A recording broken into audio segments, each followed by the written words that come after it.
खबर बिहार के पूर्णिया से है, जहां सियासी माहौल गर्म हो गया है। जी हां, एक ही दिन में 3 बड़े नामों ने मैदान में उतरकर पूरे सीमांचल की राजनीति को हिलाकर रख दिया है। नामांकन के इस दौर में सबसे बड़ा सवाल उठ रहा है कि क्या पूर्णिया में इस बार बीजेपी की राह में आरजेडी और जेडीयू के बागियों ने नई मुश्किलें खड़ी कर दी हैं। जी हां, धमदाहा विधानसभा से आज नामांकन किया संतोष कुशवाहा ने, जो कभी जेडीयू के मजबूत नेता और पूर्णिया के सांसद रह चुके हैं, लेकिन अब उन्होंने पाला बदल लिया है और इस बार आरजेडी के टिकट पर धमदाहा की सियासत में उतर गए हैं।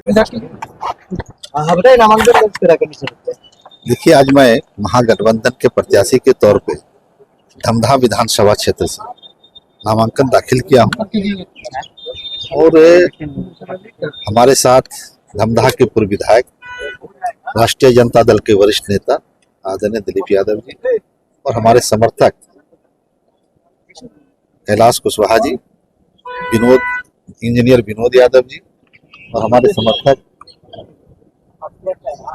समर्थकों के साथ आज आके नामांकन दाखिल किया है। और जिस तरह से आज लोगों में उत्साह धमदाहा में दिखाई पड़ रहा है, जो जनसैलाब लोगों के धमदाहा में उमड़ा है, इससे प्रतीत होता है कि धमदाहा में परिवर्तन की बयार चल पड़ी है और धमदाहा में परिवर्तन होके रहेगा। कितना सर चैलेंज मान रहे हैं धमदाहा सीट को? देखिए, कोई चैलेंज नहीं है। चुनाव तो चुनौती के रूप में हम लोग लेते ही हैं और धमदाहा में एक तरफा चुनाव होगा। धमदाहा में महागठबंधन के पक्ष में लहर है और आप देखेंगे चुनावी जो हमारा सभा है, अब जो वहाँ पे जो जनसैलाब पूर्णिया से आने में मुझे 4 घंटे लग गए धमदाहा पहुंचने में, तो ये रोडों पे लोगों का जनसैलाब, रोडों पे आज रोड पे क्या युवा, क्या किसान, क्या नौजवान, क्या महिलाएं, क्या बुजुर्ग, सभी रोड पे खड़े हैं। इस तरह का उत्सव के रूप में इस चुनाव को लोग ले रहे हैं। 2000 से लेकर 2025 तक एक बार भी जदयू यहाँ से नहीं जीत पाई।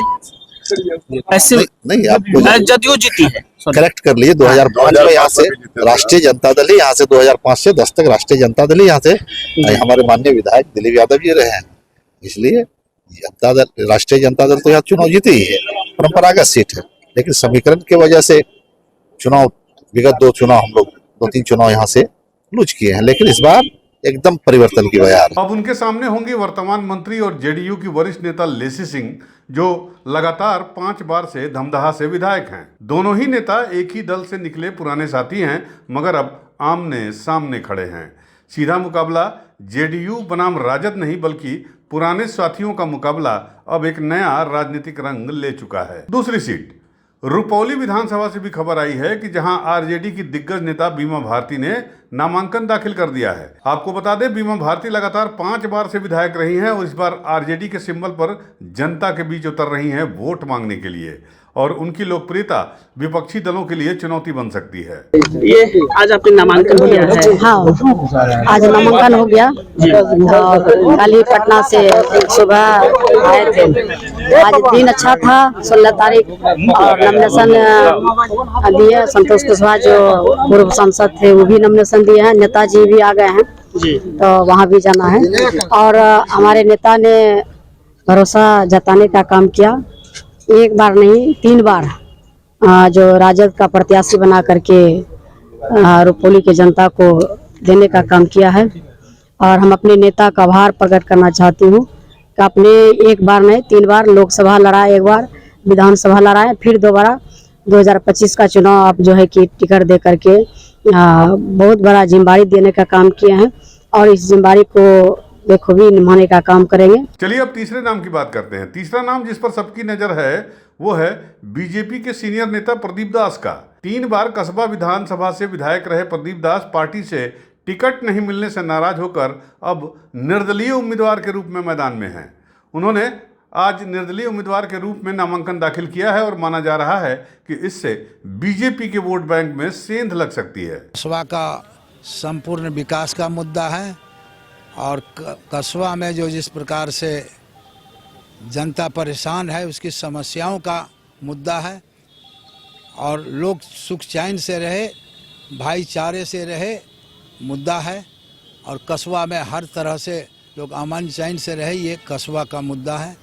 इस मुद्दे को लेकर के हम चुनाव के मैदान में जाएंगे। जनता से आशीर्वाद मुझे लगता है कि काफ़ी प्राप्त हुआ है अब प्रत्याशी के रूप में जाएंगे तो मुझे पूर्ण विश्वास है कि वो मेरे बिल्कुल, मैं निर्दलीय इसलिए लड़ने का फैसला लिया।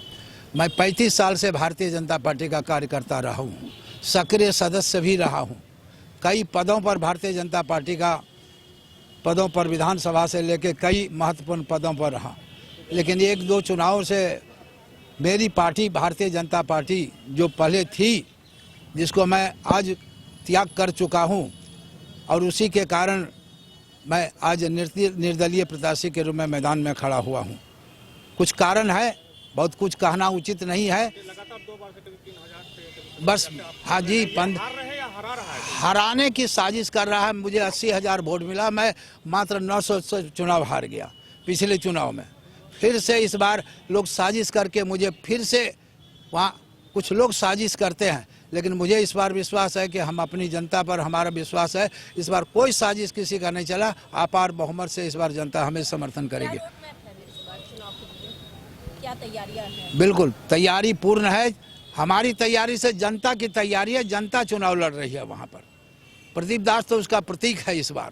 इस बार के चुनाव में जो परिस्थिति देखने में आ रही है, जनता सड़क पर है, चुनाव लड़ रही है, प्रदीप दास उसके साथ खड़ा है मैदान में। पूर्व विधायक कस्बा प्रदीप कुमार दास। जाहिर है अब पूरे पूर्णिया की जिले की सियासत 3 नामांकनों से बदलती नजर आ रही है।